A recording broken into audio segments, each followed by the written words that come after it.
For today's installment of Warning Track Power, there hasn't really been too much big of news, so I decided to do a little something different on this channel and bring you the first draft.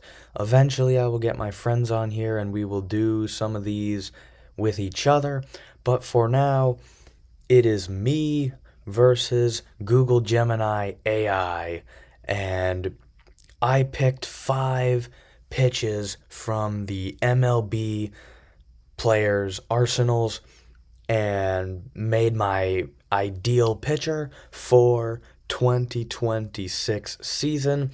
And I asked AI to do the same thing, and I'm going to tell you about the 5 pitches that each of us chose, and then you guys will be the judge who wins, me or Gemini. And if you don't pick me, I'm going to be very upset. Not really, I don't really hold grudges like that, but let's get into it. We will start off with my pick for the primary pitch, the Mason Miller four-seam fastball. I have decided to go with this because he averages 101 miles per hour on that pitch. He also only gave up 16 total hits when he threw it 507 times. Opponents were hitting 163, against this pitch. It has some good ride numbers. It's a great pitch, and it is the number one, my go-to pitch in this arsenal when I need to get ahead in the count or even potentially get a strikeout. Now for my second pitch in the arsenal, I went with a little bit of a wild card here. I went the Paul Skeens Splinker, and this pitch is 97 to 98 miles per hour. He threw it 312 times, 18 hits on it for a 220 average, but the average launch angle against Paul Skeens' Splinker was -2 degrees. I'm trying to get some ground balls. This thing's got a crazy movement profile, so I really like that as my secondary pitch there. It can get me ground balls, it can get me quick outs late in starts, and I don't really see a lot of homers getting hit off that pitch, and obviously the better you can keep the ball in the yard, the more games you're going to win. And then that Splinker is in effect to also set up the third pitch in my arsenal, which is the Yoshinobu Yamamoto Splitter, or split finger, whatever you say, it's fine. We all know what you're talking about. I had this debate with my dad one time, that splitter versus split finger, it really doesn't make too much of a difference. He throws this thing 90 to 93 miles per hour. He gets 11 inches of tail, which is 0.4 more than the average right-handed pitcher on a splitter. He also gets 8 inches of vertical drop. That pitch is dirty. 710 pitches thrown, a 132 average against it, which is 26 hits allowed in all of his starts.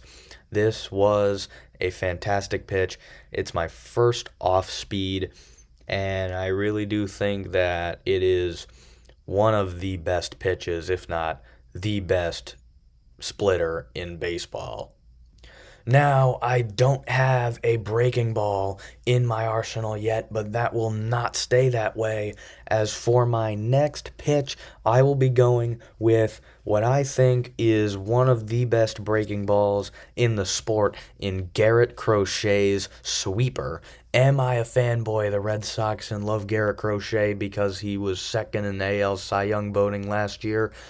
Yes and no, I think his sweeper is still a fantastic pitch.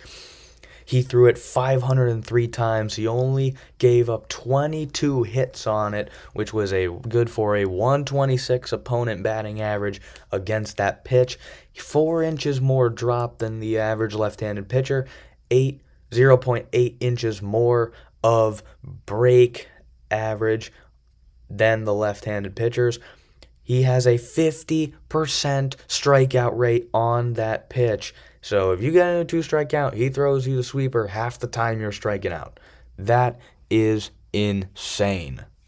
And my final pitch of my chosen arsenal is going to be a pitch that is really only intended to be in the mix to set up that crochet sweeper, the splinker, the splitter, and work off the fastball a little bit from Mason Miller. We have the Corbin Burnes cutter. This is a little bit of a wild card pick, but really the movement profile, it's 4 more inches of rise on a cutter than the average right-handed pitcher. It also sits about 95 miles per hour, an extra 0.2 of break. From a cutter standpoint, I really do like that. It's not meant to overpower you. It's just meant to keep you guessing and on your heels the whole time. He threw it 554 times in 2025, 26 hits for a 257 batting average against it. It's still a very, very good pitch, regardless of whether or not you count the fact of when he started relying on that more as opposed to his fastball. He did sign with the D-backs, so in Arizona is where pitchers go to die. Other than Coors, of course. That's probably second place where pitchers go to die there in Arizona. But I like my arsenal. Just to recap it, we got the Mason Miller four-seam fastball, the Paul Skeens splinker, the Yoshinobu Yamamoto splitter, the Garrett Crochet sweeper, and the Corbin Burnes cutter. Let me know how I did. And now my competitor in this competition here, in this first draft here on the channel, artificial intelligence, so I probably am not winning right away, which I guess is not a very great thing to start off. But all hopes up, because you guys are going to be the ones deciding whether I win or not down in the comments section, so make sure you type that up. Let's get into AI's arsenal. They are kicking it off with Bryan Woo's four-seam. Now, Bryan Woo is one that I did consider. He does create a very nice rise effect, and he does have a slightly better opponent batting average than Mason Miller's. However, he does throw it a little slower, 96, 97, and the 153 average against it is the lowest among qualified four-seam fastballs in MLB, which is obviously great, but I figured the higher velocity would be a little better, especially in today's MLB. The 101 from Mason Miller is really good. However, obviously, the lower batting average, the better. So that's up for your guys' interpretation there. Then AI pulled out a power move, or rather a change of a power move, because they took Tariq Skubal's changeup, the back-to-back Cy Young Award winner in the American League. It had a plus 25 run value, according to Baseball Savant, and a very, very tiny .365 OPS, which, for those of you that don't know, is on-base percentage plus slugging percentage, which is mythical stuff. That'll work off Bryan Woo's four-seam very, very well. AI then needed its breaking ball, and they chose Mason Miller's slider as a breaking ball. Personally, I like sweepers more because of the movement profile on them. However, Mason Miller's slider had a 55.2% whiff rate. For those of you that don't know what a whiff rate is, it is swing and misses on pitches inside the strike zone.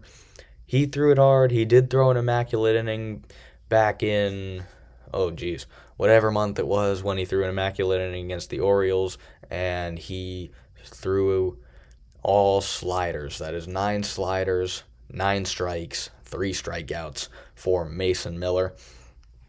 I think that slider is a fantastic pitch, and it is going to work well in this arsenal. I do feel as though this arsenal might be a little weak in terms of other fastballs. And the AI has chosen the Emmanuel Clase cutter. Oh boy, Emmanuel Clase. 99.3 miles per hour on the average for this cutter. It's a really good pitch when he's not intentionally throwing it for balls. at the start of every at-bat. This pitch is going to be good for getting some strikeouts, getting some weak contact, and setting up the other pitches. And speaking of setting up other pitches, the last pitch that AI chose was the Submariner Tyler Rogers sinker, which is a very, very interesting pick in my opinion. Because he only throws at 82, 83, Skubal's changeup is going to be around the same velocity as that sinker, which personally I'm not the biggest fan of. However, he does throw it. He did generate a .244 slugging percentage against that pitch in 2025, which that's minuscule. That is wonderful, wonderful, wonderful stuff. Then again, he also does throw sidearm, and with the drop, or submarine rather, with the drop, it's kind of hard to lift balls in the air like that, so arm angle has nothing to do with that. So there you have it. You have heard both of our arsenals. Please go down in the comments, choose a winner, and choose your 5 pitches that you would want in your ideal arsenal for 2026. Pick 5 pitches, best 5 pitches, and let me know if I beat AI or if AI beat me. Personally, I don't really know, and I'm not going to be biased towards myself. I don't know who won. I think both of our arsenals are very, very good. And so we will see who wins that, and we will see you next time on Warning Track Power, the podcast, where we're just a few feet short of the fences, but all in on the game. See you next time.